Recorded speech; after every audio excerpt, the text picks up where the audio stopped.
Welcome back to EduInfo Kannada. ಇವತ್ತಿನ 7th pay commission ನ್ಯೂಸಲ್ಲಿ ಏನೆಲ್ಲ updates ಇದೆ ಅಂತ ಸಂಪೂರ್ಣವಾಗಿ ತಿಳಿಸ್ಕೊಡ್ತಾ ಬರ್ತೀನಿ. ವಿಡಿಯೋನ ಸ್ಕಿಪ್ ಮಾಡಿದೆ ಕೊನೆವರೆಗೂ ನೋಡಿ.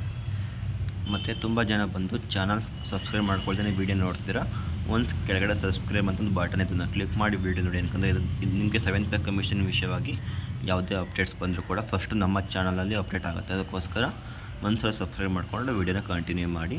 ಇವಾಗ ಡೈರೆಕ್ಟಾಗಿ ವೀಡಿಯೋಗೆ ಬರೋದಾದರೆ ನಾನು ಆಲ್ಮೋಸ್ಟ್ ಲಾಸ್ಟ್ 1 ಮಂತಿಂದ ಕೂಡ 1 ವೀಕಿಂದ ಕೂಡ ಹೇಳ್ತಾ ಬರ್ತಿದ್ದೀನಿ 7th ಪೇ ಕಮಿಷನ್ ಯಾವಾಗ ಜಾರಿಗೆ ಬರುತ್ತೆ ಮತ್ತು ಇದು ಜಾರಿಗೆ ಬಂದರೆ ಎಷ್ಟೆಲ್ಲ ಸ್ಯಾಲ್ರಿ ಹೈಕ್ ಆಗುತ್ತೆ ಅಂತ ನಿಮಗೆ ಆಲ್ರೆಡಿ ತಿಳಿಸ್ಕೊಡ್ತಾ ಬರ್ತಾಯಿದ್ದೀನಿ. ನಿಮಗೆ ಲಾಸ್ಟ್ 1 ವೀಕಿಂದ ಕೂಡ continuously day by day video ಮಾಡ್ತಾ ಅಪ್ಡೇಟ್ ಮಾಡ್ತಾ ಬರ್ತಾಯಿದ್ದೀನಿ. ಅದಕ್ಕೋಸ್ಕರ ಒಂದು ಚಾನಲ್ ಸಬ್ಸ್ಕ್ರೈಬ್ ಮಾಡಿ ವಿಡಿಯೋನ ಕಂಟಿನ್ಯೂ ಮಾಡಿ. ಇವಾಗ ಡೈರೆಕ್ಟಾಗಿ ವಿಷಯಕ್ಕೆ ಬರ್ತದ್ರೆ ಯಾವಾಗ 7th ಪೇ ಕಮಿಷನ್ ಜಾರಿಗೆ ಬರುತ್ತೆ ಅಂತ ತುಂಬ ಜನ ಮತ್ತೆ ಕೇಳ್ತಾಯಿದ್ದಾರೆ. ಇವಾಗ ಅದರ ರಿಲೇಟೆಡ್ ಒಂದು ಇನ್ಫಾರ್ಮೇಷನ್ ಬಂದಿದೆ. ಏನು ಅಂದರೆ ಇವಾಗ ಏನು ಜುಲೈ 4ರಂದು ನಡೆದಿರ್ತಕ್ಕಂತಹ ಸಚಿವ ಸಂಪುಟ ಸಭೆಯಲ್ಲಿ ಇದು ಆಲ್ಮೋಸ್ಟು ಜಾರಿಗೆ ಬರೋ ಚಾನ್ಸಸ್ ಜಾಸ್ತಿ ಇದೆ. ನಾನು ನಿಮಗೆ ಲಾಸ್ಟ್ ಟೈಮ್ ವಿಡಿಯೋದಲ್ಲಿ ಕೂಡ ಇನ್ಫಾರ್ಮೇಷನನ್ನು ಕೊಟ್ಟಿದ್ದೆ. ಕೆಲವೊಂದು ಕಾಂಗ್ರೆಸ್ ಸಚಿವರೇ, ಕಾಂಗ್ರೆಸ್ ಶಾಸಕರೇ 7th ಪೇ ಕಮಿಷನ್ ಜಾರಿಗೆ ಬರೋದು ಬೇಡ ಅಂತ ಹೇಳ್ತಾ ಇದ್ದಾರೆ ಅಂತ ನಾನು ಆಲ್ರೆಡಿ ಹೇಳಿದ್ದೆ. ಮತ್ತು ಆಲ್ರೆಡಿ ಇದು ಬಿಫೋರ್ ಎಲೆಕ್ಷನ್ಗಿಂತಲೇ ಮುಂಚೆನೇ ಜಾರಿಗೆ ಬರಬೇಕಿತ್ತು. ನೀತಿ ಸಂಹಿತೆ ಜಾರಿ ಇರೋ ಕಾರಣ ಇದ್ದಿದ್ದಾಗಿ ಇದು ಜಾರಿಗೆ ತಂದಿರಲಿಲ್ಲ.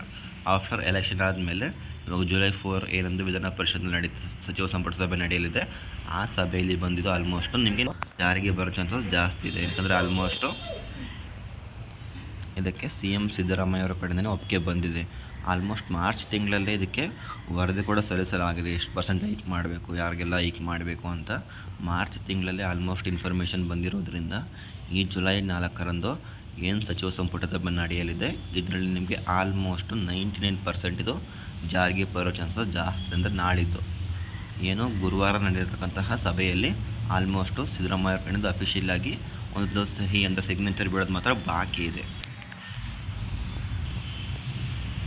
ಇನ್ನು 7th ಪೇ ಕಮಿಷನ್ ಜಾರಿಗೆ ಬಂದರೆ ಯಾರಿಗೆ ಎಷ್ಟೆಲ್ಲ ಹೈಕ್ ಆಗುತ್ತೆ ಅಂತ ನೋಡೋದ್ರೆ ಏನು 8% 8.5% ಇದು ಜಾಸ್ತಿ ಆಗೋ ಚಾನ್ಸಸ್ ಜಾಸ್ತಿ ಇದೆ. 8% 8.5% ಜಾಸ್ತಿ ಆಗೋ ಚಾನ್ಸಸ್ ಜಾಸ್ತಿ ಇರೋದ್ರಿಂದ ಅಂದರೆ ಮೂಲ ವೇತನ ಬಂದು ಯಾರಿಗೆ ಇಲ್ಲಿ 25% 27.5% ಹೆಚ್ಚಳವಾಗೋದು ಆಲ್ಮೋಸ್ಟ್ ಇಲ್ಲಿ 99% ಇಲ್ಲಿ ಖಚಿತವಾಗಿದ್ದು. ಇದಕ್ಕೆ ಆಲ್ರೆಡಿ ಶಿಫಾರಸು ಕೂಡ ಸಲ್ಲಿಸಲಾಗಿದೆ. ಇನ್ನು ಅಫಿಷಿಯಲ್ ಅನೌನ್ಸ್ಮೆಂಟ್ ಒಂದು ಬಾಕಿ ಇರೋದ್ರಿಂದ ಜಸ್ಟ್ ಒಂದು ಸಿಗ್ನೇಚರ್ ಬೀಳೋದ್ರಿಂದ ನಿಮಗಿಲ್ಲಿ ಆಲ್ಮೋಸ್ಟ್ 8.8% ಮೂಲ ವೇತನ ಬಂದು 25% 27.5% ಜಾಸ್ತಿ ಆಗೋ ಚಾನ್ಸಸ್ ಜಾಸ್ತಿ ಇದೆ. ಇದನ್ನು ನಾನು PDF ಮುಖಾಂತರ ಬಂದು ಇನ್ನೊಂದು ನೆಕ್ಸ್ಟ್ ವೀಡಿಯೋದಲ್ಲಿ ತಿಳಿಸ್ಕೊಡ್ತಾ ಬರ್ತೀನಿ. ಯಾರಿಗೆ ಮೂಲ ವೇತನ ಎಷ್ಟಿದ್ರೆ ಎಷ್ಟಾಗುತ್ತೆ ಮತ್ತು ಎಷ್ಟು ಹೈಕಾದರೆ ಎಷ್ಟಾಗುತ್ತೆ ಅಂತ ನಿಮಗೆ ನೆಕ್ಸ್ಟ್ ವೀಡಿಯೋದಲ್ಲಿ ಒಂದು PDF ಇದೆ. ಆ PDF ಮುಖಾಂತರ ನಾನು ನಿಮಗೆ ತಿಳಿಸ್ಕೊಡ್ತಾ ಬರ್ತೀನಿ.